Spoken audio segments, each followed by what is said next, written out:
1918, the world was bleeding. The Great War had consumed everything: men, nations, and even hope itself. For 4 endless years, Europe had become a graveyard of empires. Yet, as millions perished, kings and generals still dreamed of victory. From the trenches of France to the deserts of the Middle East, humanity's greatest conflict reached its breaking point. The old world was dying, its crowns cracking, its armies collapsing. But the question remained: who would fall first? This is not just the story of battles.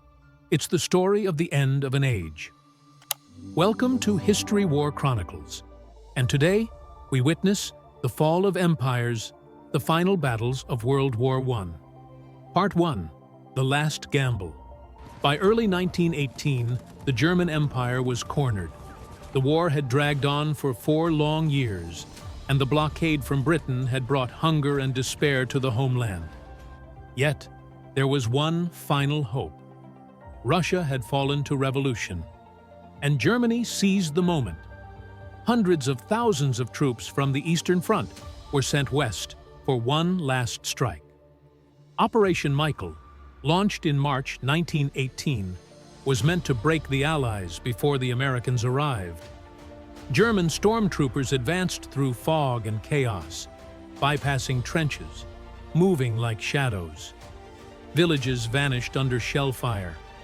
For the first time in years, the front lines shifted. The Allies were pushed back 40 miles, but every victory cost them dearly. Supplies ran out, soldiers were starving, and behind them, Germany itself was collapsing. We took ground, but lost everything else. The offensive had begun with fire, but would end in ashes. Part 2. The counterattack. By midsummer 1918, the tide turned. The Allies, reinforced by fresh American troops, prepared a counterattack.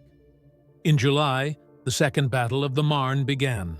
French, British, and American forces struck back with tanks, aircraft, and unbroken resolve. For the first time, Allied coordination was perfect. Every move precise, every strike devastating. The German lines cracked. Soldiers retreated in confusion, some surrendering without firing a shot. Entire divisions vanished overnight.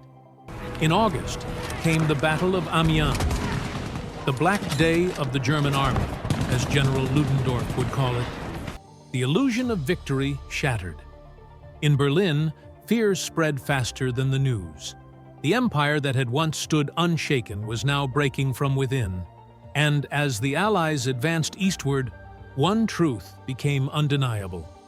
The Central Powers were collapsing, one front at a time. Part 3. The Crumbling Thrones. While the guns thundered in France, empires across Europe were dying. In Austria-Hungary, unity had turned to rebellion. Czechs, Serbs, Croats, and Hungarians declared independence. The once great empire of emperors and archdukes fell apart like shattered glass. In the south, the Ottoman Empire faced defeat after defeat. The British, aided by Arab revolts, captured Damascus and Jerusalem. The Sultan's empire, once stretching across 3 continents, was now disintegrating into dust. And in Germany, anger boiled into revolution. Workers went on strike. Soldiers mutinied at Kiel. The red flags of rebellion rose where imperial banners once waved. On November 9, 1918, Kaiser Wilhelm II fled into exile. 2 days later, on November 11th, the Armistice was signed. The guns fell silent, but the world was forever changed. Part 4. The Price of Victory. When the shooting stopped, the silence was deafening. Across Europe, millions were dead. Fathers, sons, brothers. Towns lay in ruins, and entire nations were unrecognizable. The victors, too, were haunted by loss. The Treaty of Versailles promised peace, but delivered bitterness. Germany was humiliated. The Austro-Hungarian Empire vanished. The Ottoman lands were carved by foreign hands. The old order had ended, but what replaced it was fragile and uncertain.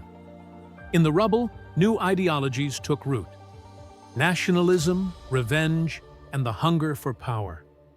The very seeds of the next Great War were planted in this shattered soil. We called it the war to end all wars, but the war never truly ended.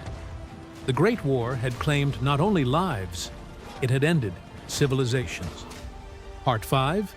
The Dawn of a New World. The fall of empires created something entirely new, a world uncertain, divided, and restless. The monarchies of Europe gave way to fragile democracies. New nations were born: Poland, Czechoslovakia, Yugoslavia. The Middle East was redrawn by foreign powers, sowing conflicts that echo even today. For those who survived, the scars ran deep. Veterans struggled to find peace in a world that no longer understood them. The memories of the trenches, the mud, the gas, the loss, would haunt generations. But amid the ashes, humanity rebuilt. Science, art, and culture flourished again. The 20th century began not with triumph, but with a warning that peace must be protected, or history will repeat. The fall of empires ended one chapter of history, but began the next, one that still shapes our world today. This is History War Chronicles. Until next time, remember, every empire falls, but its echoes never fade.